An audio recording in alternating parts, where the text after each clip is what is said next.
Inter district football स्पर्धेत ठाणे संघानं विजेतेपद पटकावले। चुरशीच्या लढतीत ट्रायबेकरमध्ये 4-2 असा पराभव केला। क्रीडा संकुलाच्या मैदानावर वेस्टर्न इंडिया फुटबॉल असोसिएशन यांच्या वतीनं आणि सांगली जिल्हा फुटबॉल असोसिएशनच्या संयोजनाखाली या स्पर्धा पार पडल्या। अंतिम सामना अत्यंत चुरशीनं झाला। दोन्ही संघ पूर्णवेळेत 1-1 गोलनं बरोबरीत होते। सामना सुरू झाल्यानंतर अवघ्या 5 मिनिटात ठाणे जिल्हा संघानं गोल करून आघाडी घेतली। गोलची परतफेड करण्यासाठी सांगली जिल्हा संघानं अनेक चढ्या केल्या, त्यात गोल करण्यात यश आल्याने सामना बरोबरीत सुटला। सामन्याचा निकाल ट्रायबेकरवर झाला, त्यात ठाणे संघानं विजय मिळवला। स्पर्धेचे बक्षीस वितरण समारंभ भाजपा नेते पैलवान पृथ्वीराज भैया पवार यांच्या हस्ते झाला।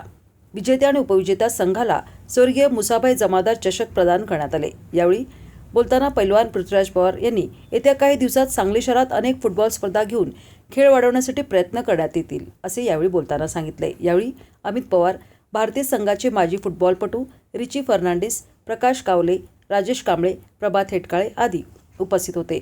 स्पर्धा पार पाडण्यासाठी सांगली जिल्हा फुटबॉल असोसिएशनचे अध्यक्ष आणि western India football association of महाराष्ट्राचे एक्झिक्युटिव्ह कमिटीचे सदस्य जग्गूभाई सय्यद यांच्या नेतृत्वाखाली अनिल शिकलगार, आसिफ सारवान, वसीम सय्यद, तौफिक सय्यद, इस्माईल पठाण, दीपक वायचळ यांच्यासह अनेकांनी प्रयत्न केले। संघ ठाणे आणि सांगली या दोन्ही संघाचे जे कोच आहेत, सगळ्यात जास्त त्यांना मी धन्यवाद देतो की अशा अतिशय उत्कृष्ट अशा मुलांना तुम्ही घडवलं। त्यांच्यातला डिसिप्लिन असेल, त्यांच्यातली स्किल असेल, त्या सगळ्याचं क्रेडिट जर का कुणाला जात असेल तर ते तुम्हाला कोचेसना जातं।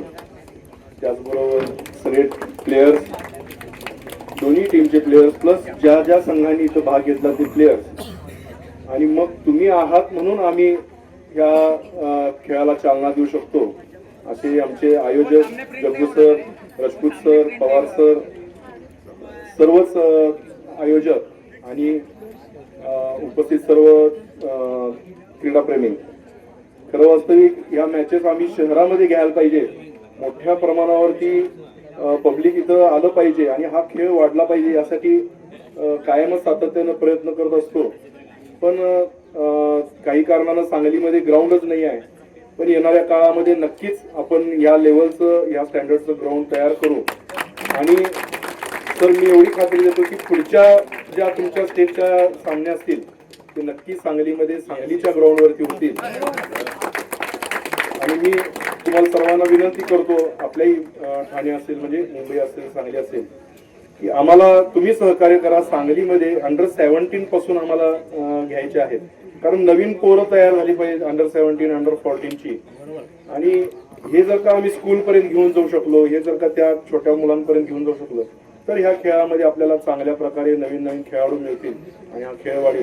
पुन्हा एकदा सर्वांना मी मनापासून शुभेच्छा देतो आणि थांबतो।